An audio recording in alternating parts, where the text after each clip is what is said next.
بسم الله الرحمن الرحيم نحمده ونصلي ونسلم على رسوله الكريم أما بعد.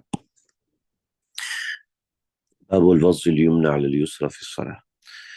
یہ باب ہم پڑھ چکے ہیں، لیکن میں اس حوالے سے چند باتیں آج ضرور ذکر کرنا چاہتا ہوں کہ اس حوالے سے یہ تقریباً ہمارا آخری باب ہوگا۔ اس کے بعد ترغیبی ابواب ہیں اور بڑے اہم اور بڑے مزیدار قسم کے ابواب ہیں۔ اس میں جو روایات ہیں وہ ترغیبی اعتبار سے بڑی اہم ہوں گی، اور کچھ ایسی روایت ہوں گی جس میں کچھ ایسی دعائیں ہیں جو میں چاہوں گا کہ ہم ان دعاؤں کو یاد بھی کریں، اور وہ سب چیزیں ہیں انشاءاللہ وہ ہم آئندہ پڑھیں گے۔ یہاں پر اس باب کے اندر ہم جو روایت پڑھ چکے ہیں اس کو میں خاص طور پہ تھوڑا سا تفصیل کے اعتبار سے ذکر کروں گا۔ کچھ سند کے حوالے سے چند باتیں ہیں اس میں ہم پڑھنا چاہتے ہیں۔ وبسند المتصل منا الى امام ابی داود رحمه الله تعالی قال حدثنا النضر بن علي قال اخبرنا ابو احمد عن العلاء بن صالح عن زرعة بن عبد الرحمن قال سمعت ابن زبير رضی اللہ عنہ یقول صف القدمین ووضع الید علی الید من السنہ۔ فرمایا کہ صف القدمین، صف القدمین یعنی قدمین کو برابر رکھنا، صف القدمین قدمین کو برابر رکھنا، قدموں کو برابر رکھنا، اور وضع الید علی الید من السنہ، اور ہاتھ کو ہاتھ پہ رکھنا یہ سنت ہے۔ اس باب کے اندر یہ پہلی روایت ہے، اور یہ پہلی روایت ایسی ہے جو کہ بالکل درست ہے اور صحیح روایت میں سے۔ اس کے بعد دوسری روایت حدثنا محمد بن بکار بن ریان عن هشام بن بشیر عن الحجاج بن ابی زینب عن ابی عثمان النہدی عن ابی عثمان النہدی عن ابن مسعود رضی اللہ عنہ انہ کان یصلی فوضع یدہ یسرى علی الیمنى۔ یہ انہ کان یصلی، ابن مسعود انہ کان یصلی فرماتے ہیں کہ وہ نماز پڑھ رہے تھے، انہ کان یصلی وہ نماز پڑھ رہے تھے، فوضع یدہ الیسرى علی الیمنى تو آپ نے اپنا بایاں ہاتھ اپنے دائیں ہاتھ پہ رکھا ہوا تھا۔ فرآہ النبی صلی اللہ علیہ وسلم، آقا علیہ الصلوۃ والسلام نے آپ کو دیکھا، فوضع یدہ الیمنى علی الیسرى تو ان کا دایاں ہاتھ بائیں کے اوپر کر دیا۔ اس کے حوالے سے جو لفظ استعمال ہوتا ہے وہ تقریر النبی استعمال ہوتا ہے، ہم اس کو غلط لفظ بول رہے تھے تقریر۔ دیکھیں ایک چھوٹا سا لفظ ہے جو ہمیں درجہ ثانیہ میں پڑھا دیا جاتا ہے، لیکن بس ایسا ہے، ایسا دماغ محو ہوا کہ وہ لفظ ہی ذہن سے نکل گیا۔ تو یہ تقریر یعنی برقرار رکھنا، تقریر برقرار رکھنے سے ہے۔ میں تقریر کو تکرار سے لے رہا تھا کہ آپ نے بھی وہی چیز دہرا دی، تو یہ غلط ہے۔ یہ برقرار رکھنا، تقریر سے مراد برقرار رکھنا، تو آپ نے اس کو برقرار رکھا۔ تو آپ جس عمل کو برقرار رکھتے تقریر النبی سے اس کو ثابت ہونا کہتے ہیں، اور جس عمل کو چاہتے کہ تبدیل کر دیا جائے تو آپ اس کو تبدیل فرما دیا کرتے تھے۔ چنانچہ ارسال الیدین کی بجائے یہاں پر جو ثابت ہو رہا ہے وہ وضع الیدین ثابت ہو رہا ہے۔ تو ارسال الیدین جو کہ امام مالک کے نزدیک راجح ہے، اور بعض حضرات اس کو ایسا راجح قرار دیتے ہیں کہ وضع الیدین کو نماز فاسد قرار دیتے ہیں، جیسے کہ اہل تشیع کا اس طرف رجحان ہے۔ تو یہ غلط ثابت ہو رہا ہے کہ وضع الیدین یعنی ہاتھ باندھنا، یہ ثابت ہو رہا ہے۔ بقیہ تین روایات چار جو آگے چار روایات ہیں، جن میں سے ایک اثر طاؤس ہے، اور بقیہ تین روایات احادیث ہیں، وہ اگرچہ ہمارے نسخوں میں موجود نہیں ہیں، حاشیے میں موجود ہیں، مگر وہ اہم چیز ہے، اس کو لینا چاہیے اور اس کو دیکھنا چاہیے۔ چنانچہ یہ حضرت علی رضی اللہ تعالیٰ عنہ کی جو روایت ہے، جو حکماً مرفوع ہے، مرفوع حکمی ہے، اس کو ہم پڑھ بھی چکے ہیں، دیکھ بھی چکے ہیں، لیکن ظاہری بات ہے اس کے اندر عبد الرحمن ابن اسحاق آتے ہیں۔ عبد الرحمن ابن اسحاق جو ہیں وہ اس کے حوالے سے وہ راوی کچھ ایسے ہیں جس کے حوالے سے حضرات محدثین نے کلام فرمایا۔ چنانچہ جو حاشیے کی پہلی روایت ہم اس کو دیکھ رہے ہیں، یہاں پر عون المعبود کے اعتبار سے ہے۔ عون المعبود کے اندر یہ روایت متن میں موجود ہے یہاں پر حاشیہ ہماری مکتبۃ البشریٰ کا جو نسخہ ہے اس کے حاشیے میں ہے، اور بھی کئی نسخے ہیں جس کے حواشی کے اندر یہ روایت موجود ہے، مگر بہرحال یہ روایت اپنی جگہ پر درست ہے، اپنی جگہ پر ابو داؤد سے منسوب ہیں۔ تو امام ابو داؤد سے منسوب ہونے کی وجہ سے قدیم نسخوں کے اندر یہ روایت ہے، البتہ کئی نسخے ایسے ہیں جس کے اندر یہ روایت موجود نہیں ہے، تو اس وجہ سے ہمارا جو نسخہ ہے کتاب کا مکتبۃ البشریٰ کا، اس کے اندر حواشی کے اندر یہ روایت آتی ہے۔ وبه قال حدثنا محمد بن محبوب قال حدثنا حفص بن غياث عبد الرحمن بن اسحاق عن زياد بن زيد عن ابي جحيفة ان علي رضي الله تعالى عنه قال السنة وضع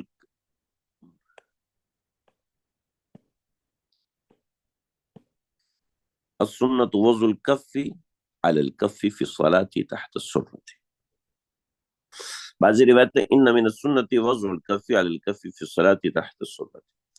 تو السنت وضع الکف علی الکف فی الصلاۃ تحت السرۃ، یہ تحت السرہ یعنی ناف سے نیچے باندھنا ہاتھ، یہ مردوں کے لیے حکم ہے جی، کہ ناف سے نیچے ہاتھوں کو باندھا جائے، اس کو سنت قرار دیا۔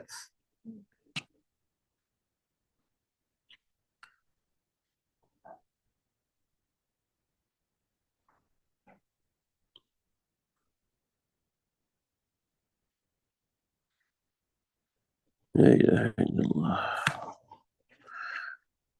ٹھیک ہے جی، تو یہ ہے سیدنا علی رضی اللہ عنہ کی جو روایت ہے، میں اس میں ایک چھوٹی سی بات ذکر کروں گا۔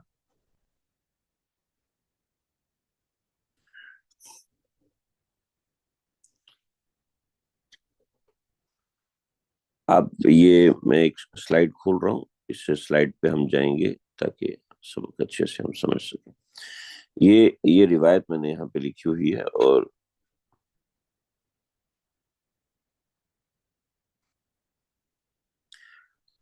جو روایت ہم نے پچھلے سبق میں پڑھی ہیں ان کے حوالے سے کچھ باتیں ہیں جو یہاں ہم سمجھ لیں گے تو انشاءاللہ اچھا رہے گا۔ سنن نبی داؤد کے اندر نیچے جو روایت موجود ہے، اور ایک روایت یہ ابو جحیفہ والی اوپر موجود ہے، یعنی یہ روایت ابو داؤد شریف میں بھی ہے، جو دوسرے نمبر کی روایت ہے، مسند احمد کے اندر بھی ہے، اور دیگر بہت سی کتابوں کے اندر بھی ہے۔ تو یہاں پر وبه قال حدثنا عبداللہ قال حدثنا، یہ چونکہ مسند احمد کی روایت ہے تو اس کی سند تھوڑی سی تبدیل ہے۔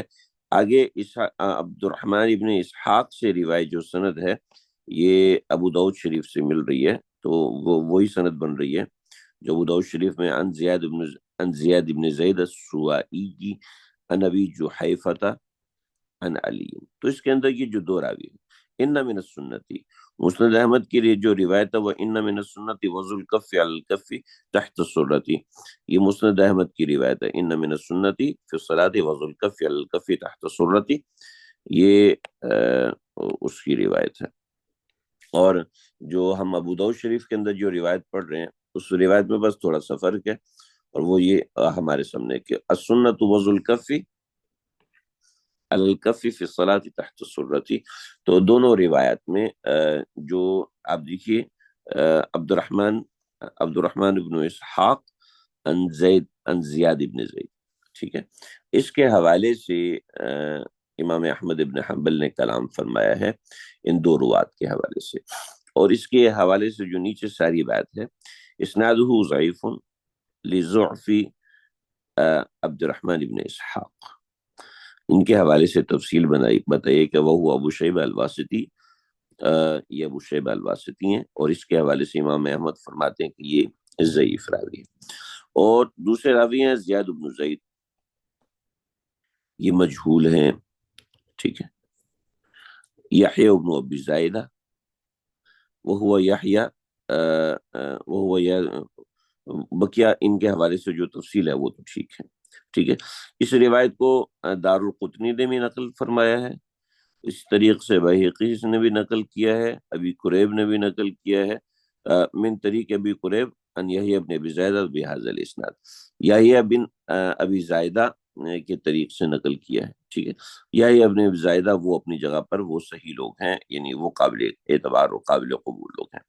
ابو داؤد نے اس روایت کو نقل کیا من طریق حفص ابن غیاث، ٹھیک ہے، یہ ہم نے جو روایت جو ہم نے روایت وہاں پڑھی ہے نسخے کے اندر، وہ طریق حفص ابن غیاث ہے، اور دارالقطنی نے طریق ابی معاویہ سے نقل کیا ہے، کلاہما عن عبد الرحمن ابن اسحاق، سب جو ہے وہ عبد الرحمن ابن اسحاق کے اوپر آ جاتے ہیں، یعنی عبد الرحمن ابن اسحاق کے اوپر دارالقطنی نے جو نقل کیا، بہقی نے نقل کیا، ان سب حضرات نے بھلے سے ابو قریب کی طرف آ جائیں، بھلے سے ابو قریب کی طرف آ جائیں، یا کسی اور کی طرف سے، یا ابو معاویہ کی طرف آ جائیں، یا حفص بن غیاث کی طرف آ جائیں، یعنی ان روایات کے جو طریق ہیں وہ طریق مختلف ہیں، ٹھیک ہے، بالآخر یہ طریق آ کے عبد الرحمن ابن اسحاق سے آ کے ملتے ہیں، اور عبد الرحمن ابن اسحاق جو ہے وہ متفقہ طور پر ضعیف ہے، اور عبد الرحمن ابن اسحاق سے آگے زیاد بن زید ہیں، وہ مجہول ہیں، تو یہ روایت کا سقم ہے، اس روایت کے سقم کی وجہ سے یہ روایت ضعیف ہے اور قابل قبول نہیں ہے۔ ٹھیک ہے جی، بات سمجھ میں آ گئی؟ تو انہیں پیچھے جو بھی روات ہیں، یہ پیچھے جو بھی روات ہیں، ان روات کو ڈسکس نہیں کیا جا رہا، ٹھیک ہے، یہاں پر تین طریق سے یحییٰ بن زائد کے طریق سے روایت ہو رہی ہے، ٹھیک ہے، یحییٰ بن زائد یا ابی قریب کے طریق سے روایت نقل ہو رہی ہے، حفص بن غیاث کے طریق سے روایت نقل ہو رہی ہے، یا ابی معاویہ کے طریق سے روایت نقل ہو رہی ہے، تو یہ سب حضرات جو ہے وہ عبد الرحمن ابن اسحاق کے اوپر متفق ہو جاتے ہیں، ٹھیک۔ اچھا، تھوڑا سا نہیں، میرے خیال میں مجھے سمجھانے میں تھوڑی غلطی ہو رہی ہے، نہیں ٹھیک ہے، وہی بات ہے، دارالقطنی کی جو روایت ہے وہ یہاں پر نقل کر دی گئی ہے، اور یہاں ہمارے سامنے ہے دارالقطنی کی روایت۔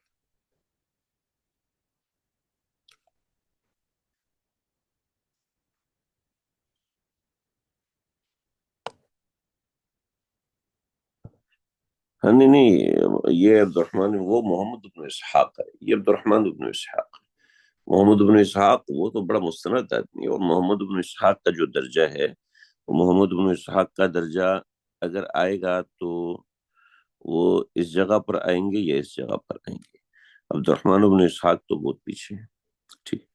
یہ دارالقطنی کو جو روایت ہے من طریق ہی البیہقی، بیہقی نے بھی اس طریق کو لیا، حفص بن غیاث ان عبد الرحمن بن اسحاق ان نعمان بن سعد ان علی، ٹھیک ہے، تو دارالقطنی نے جو روایت نقل کی عبد الرحمن بن اسحاق کے بعد زیاد بن زید کے ساتھ نہیں بلکہ نعمان بن سعد ان علی، اور وہاں پر بھی نعمان بن سعد جو ہیں وہ بھی مشہور ہے، ٹھیک ہے، اور عبد الرحمن بن اسحاق نے نعمان بن سعد سے روایت نقل کی ہے، نعمان بن سعد کے علاوہ کسی اور سے روایت نقل نہیں کی ہے، ٹھیک ہے۔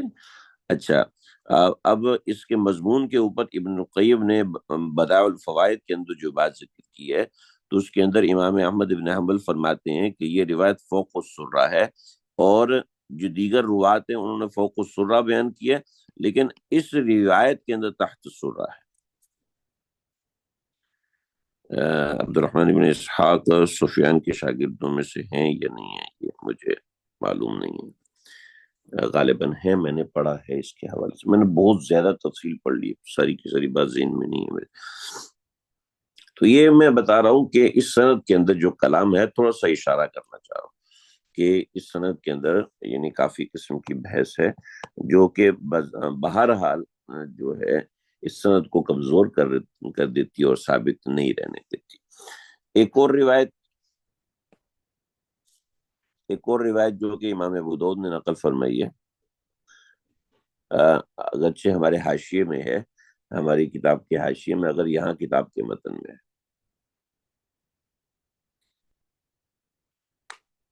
اچھا، وہ روایت امام ابو داؤد نے نقل نہیں فرمائی، جی نقل ہے، یہ دیکھیے روایت جو ہے وہ یہاں موجود ہے، یہ روایت ہم پڑھ چکے ہیں، آج ہم اس کو دوبارہ تھوڑا سا دیکھ رہے ہیں تاکہ اس میں ہمارا ہو سکے۔ عن ابی وائل قال ابو ہریرہ، یہ پوری روایت ہے. وبی قال حدثنا مسدد قال حدثنا عبد الواحد بن زیاد عن عبد الرحمن بن اسحاق الكوفی عن سیار بن ابی الحکم عن ابی وائل قال قال ابو ہریرہ رضی اللہ تعالی اخذ الاکف علی الاکف فی الصلاة تحت السرۃ. ٹھیک ہے جی. اور یہ کون ہے؟ یہ سمعت احمد بن حنبل یضعف عبد الرحمن ابن اسحاق الکوفی، یہ عبد الرحمن ابن اسحاق الکوفی کا ضعف بیان فرما رہے ہیں. دیکھیے یہاں پر وہی بات ہے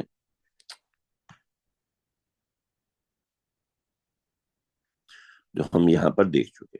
عبد الرحمن ابن اسحاق یہاں پر آتے ہیں، لا الہ الا اللہ.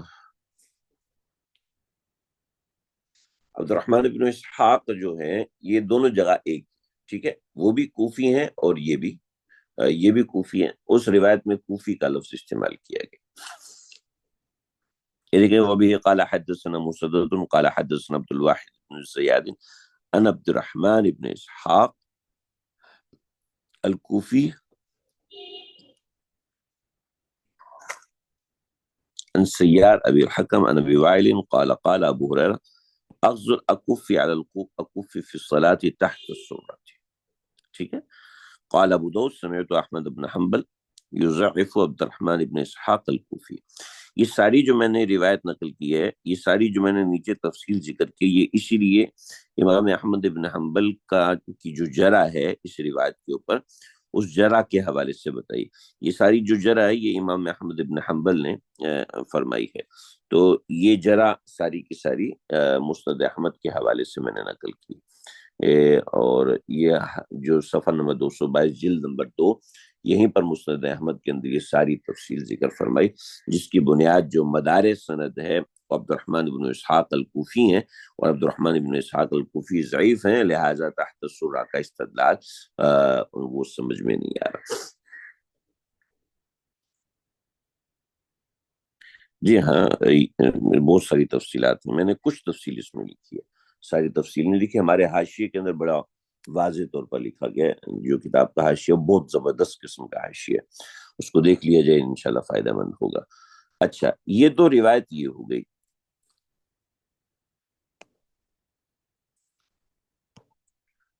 اس کے بعد ترمذی نے کچھ روایت نقل فرمائی ہیں. امام ترمذی نے کچھ باتیں نقل کی ہیں، اور جس کے اندر کافی ساری چیزیں. اچھا، یہ جو ابن القیم کا کہنا ہے، یہ ابن القیم کا کہنا یہ جہاں پر بدائع الفوائد کے حوالے سے ہے، ابن القیم کا جو قول ہے یہ بہت مختصر ہے. ترمذی نے اور حاشیہ ترمذی کے اندر اس کے حوالے سے کافی تفصیلات ہیں. چلے ہم اس کو دیکھتے ہیں. یہ دیکھیے ترمذی نے جو روایت نقل کی ہے وہ اصل جو روایت وبی قال حدثنا قتیبہ قال حدثنا وبسند المتصل امام ترمذی رحمہ اللہ تعالی قال حدثنا قتیبہ قال حدثنا ابو الاحوص عن سماک بن حرب عن قبیصة بن حلب عن ابیہ قال كان رسول اللہ صلی اللہ علیہ وسلم یؤمنا فیأخذ شمالہ بیمینہ. اصل روایت یہ ٹھیک ہے. اور وہ فی الباب کے اندر وائل ابن حجر کی روایت ہے، وہ خزی ابن حارث کی روایت ہے، وہ ابن عباس، ابن مسعود، و سہل ابن سعد، ان سب کی روایت ہے. اب یہ حدیث حلب، جو حلب کی روایت ہے، یہ حدیث حسن، یہ حدیث حسن. ٹھیک ہے. اب اس کے بعد امام ترمذی جو بات فرماتا ہے والعمل على هذا عند اهل العلم من اصحاب النبی صلی اللہ علیہ وسلم والتابعین ومن بعدهم. ٹھیک ہے. عمل ہے اس کے اوپر اہل علم کا، اصحاب النبی کا، اس تابعین کا، اور اس کے بعد بہت سے لوگوں کا. یرون ان یزع رجل، اور یہ دیکھا ہے کہ ان یزع الرجل، کہ مرد جو کرتا ہے، کیا کرتا ہے، یمین باندھتا ہے یمین دائیں کو، اعلی شمالی بائیں پر، فی الصلاۃ نماز کے اندر. اور آ بعضهم اور بعضوں نے دیکھا کہیں یضعهما فوق السراتی، ناف کے اوپر، ٹھیک ہے، فوق السراتی ناف کے اوپر یا ناف سے اوپر، دونوں معنی ہو سکتے ہیں۔ اور آ بعضهم ان یضعهما تحت السراتی، اور یہ بھی بعضوں نے دیکھا کہ ان کو باندھا تحت السراتی ناف کے نیچے۔ وَكُلُّ ذَلِكَ وَاسِعٌ عِندَهُمْ، اہل علم کے نزدیک اس کے اندر بڑی وسعت ہے، یہ کر سکتے ہیں، اس میں کوئی حرج کی بات نہیں۔ اس کی تفصیل، اچھا یہ ساری تفصیل مردوں کے اعتبار سے ذہن میں رکھیے، خواتین کے اعتبار سے جو روایت ہے وہ بھی میں نے نقل کی ہوئی ہے، لیکن مجھے اصل میں جانا ہے، میں اس کو مختصر کرتا ہوں۔ یہ ابن القیم رحمۃ اللہ نے بدائع الفوائد کے اندر جو باتیں لکھی ہیں، یہاں پہ فوق السرہ ہے، اور بعض حضرات نے تحت السرہ لکھا۔ قال ابو طالب سألت احمد بن حنبل، ابو طالب کہتے ہیں کہ میں نے احمد بن حنبل سے این یضع یدہ اذا کان صلاۃ، قال علی السرۃ او اسفل، کہ ناف کے اوپر باندھو یا ناف سے نیچے باندھو۔ وکل ذلک واسع عنده ان وضع فوق السرۃ او علی او تحتها، یہ ان کی نزدیک تفصیل ہے۔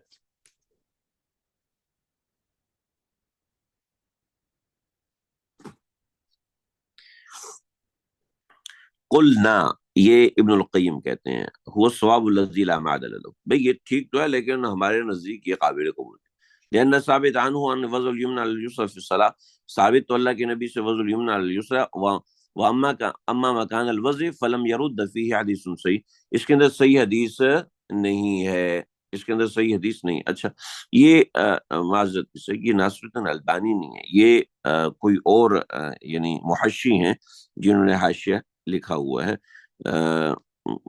میں نے تلاش کیا، مجھے آگے ملا نہیں، یہ دیکھیے عبارت بھی یہاں پہ کٹی ہوئی ہے، تو مجھے یہ مل نہیں سکا، یہ کس نے حاشیہ بڑھایا ہے، یہ میں چونکہ شاملہ سے اٹھایا تو میں اس کی تحقیق کر نہیں سکا یہ لکھا کس نے، تھوڑا سا دیکھا مگر مجھے زیادہ وقت نہیں ملا۔ شیخ ناصر الدین البانی نے صفت صلاۃ کے اندر وضع علی الصدر وهو الذی ثبت بالسنہ، شیخ ناصر الدین البانی نے جو ذکر کیا ہے کہ ان کو سینے پہ باندھا جائے، جو کہ سنت سے ثابت ہے، خطا مبین، یہ واضح خطا ہے، یہ واضح خطا ہے، کیونکہ فإن حدیث وائل بن حجر الذی احتج به لذلك لا يصح، وائل بن حجر کی جو روایت ہے کہ سینے پہ ہاتھ باندھے جائیں، وہ صحیح نہیں ہے۔ فقد روا ابن خزیمہ، ابن خزیمہ نے اس کو من طریق محمد بن اسماعیل سے نقل کیا، عن سفیان عن عاصم بن قلاب عن ابی عن وائل بن قال صلیت مع رسول اللہ صلی اللہ علیہ وسلم وضع یده الیمنى علی الیسرى علی صدره، یہ جو روایت ہے یہ صحیح نہیں۔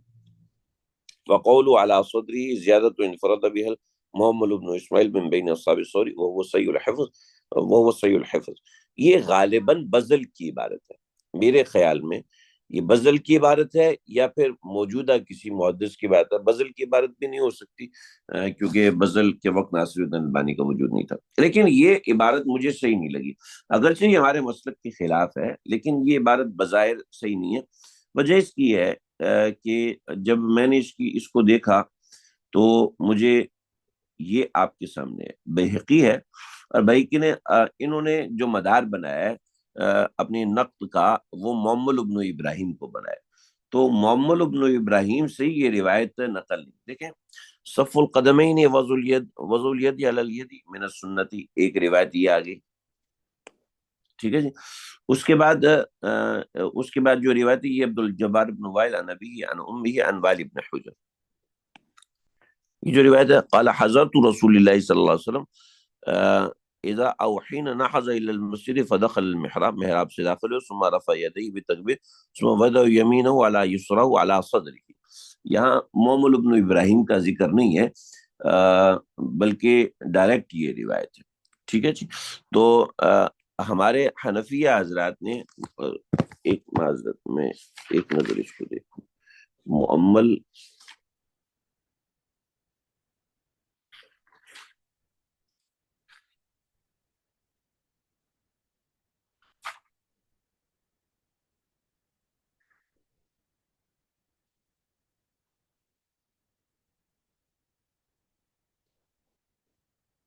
محمد بن اسماعیل ہے، محمد بن ابراہیم نہیں ہے، نہیں۔ ہمارے حضرات نے جو نقد اور جرح کی ہے وہ محمد بن اسماعیل پہ جرح کی ہے، ٹھیک ہے۔ کہ جو فوق الصدر علی الصدر کے جو لفظ ہیں، علی الصدر کے جو الفاظ ہیں محمد ابن اسماعیل نے ذکر کیا، لیکن یہاں پر آپ دیکھیے کئی اسناد ہیں، یہ بیہقی ہے، اور یہاں پر جو اسناد ہیں اس میں محمد ابن اسماعیل نہیں آ رہے، ٹھیک ہے۔ محمد ابن اسماعیل کی جو روایت وہ امام بیہقی نے رواہ ایزن کے اندر ذکر کیا، تو جس سے بظاہر نظر آ رہا ہے کہ ناصر الدین البانی جو بات کہی ہے وہ بظاہر ثابت ہے، محض اس کو غلط قرار نہیں دیا جا سکتا، جیسے کہ یہ روایت کہ وضع یمینہ علی شمالی ثم وضعهما علی صدرہ واخبرنا، یہ دیگر روایت کو ذکر کیا۔ تو محمد ابن اسماعیل اگرچہ اس کا ضعف واضح ہے، لیکن وہ ہے۔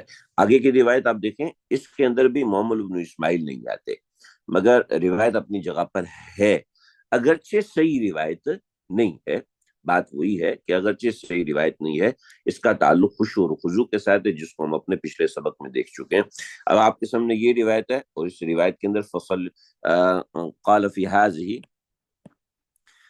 فصل لربک وانحر، قال وضع يده اليمنى على وسط يده اليسرى ثم وضعهما على صدره، ٹھیک ہے جی۔ یہ روایت ہے۔ میں نے ایک اور روایت آپ کو دکھانی تھی یہاں پر، یہ وضع الیمین على شمال فی الصلاة عند النہر، ٹھیک ہے۔ یہ خواتین کے لیے ہوں گے، یہ خواتین اس تاکہ ان روایت میں تطبیق آ جائے، خواتین ان روایت کے اوپر عمل کر سکتی ہیں، کیونکہ یہ زیادہ سطر ہے، اس کے اندر زیادہ بہتر ہے۔ تو بہرحال یہ اس روایت کے حوالے سے ہم نے جو کلام پڑھا ہے وہ اس حساب سے سمجھ میں آ رہا ہے۔ تو بظاہر مسئلہ وہی ہے جو ہم پہلے ذکر کر چکے ہیں، جیسے مصنف ابن شیبہ کی جو روایت ہے، وائل ابن حجر کی روایت ہے، عن ابیہ قال رأیت النبی صلی اللہ علیہ وسلم وضع یمینہ علی شمالی فی الصلاة تحت السرۃ۔ اب اس روایت کے حوالے سے بہت سی باتیں ہیں، حضرات اکابر نے لکھا ہے کہ بعض نسخوں میں تحت السرۃ کے الفاظ نہیں ہیں، وضع یمینہ علی شمالی فی الصلاة، یہاں تک کہ الفاظ تحت السرۃ کے الفاظ نہیں۔ اب یہ تحت السرۃ کے جو الفاظ نہیں ہیں بعض نسخوں میں موجود ہیں، تو اس کے حوالے سے کافی بحث چلتی ہے، لیکن خلاصہ بات تو یہی ہے کہ دونوں فریقین کے دلائل میں کوئی بھی صحیح مرفوع روایت نہیں ہے، صحیح مرفوع روایت نہیں ہے کہ کہاں پر باندھے جائیں گے۔ جو روایت ہم نقل کرتے ہیں ان روایت پر بھی کلام ہے، اور جو روایات شواف نقل کرتے ہیں ان روایت پر بھی کلام، لہٰذا بعض حضرات نے یہی بات کہی ہے کہ جو مظہر تعظیم ہے وہاں پر ہاتھ باندھنے چاہیے۔ ہمارے نزدیک مظہر تعظیم یہ تھا اور یہ رہا، فوکس تحت السرہ تھا، اور شوافع کے یہاں علی الصدر ہے، اور حنابلہ کے بعض حضرات نزدیک کے تحت الصدر و فوق السرہ یہ مراد ہے، تو اس کے حساب سے ہوگا۔ امام مالک کے نزدیک ارسال سے زیادہ چیز سمجھ میں آتی ہے، لہٰذا ان کے ہاں وہی قابل قبول ہے۔ آج کا ضرور یہیں تک ہوگا، میں سوال جواب میں وہ نہیں کر سکوں گا زیادہ۔ ایک منٹ،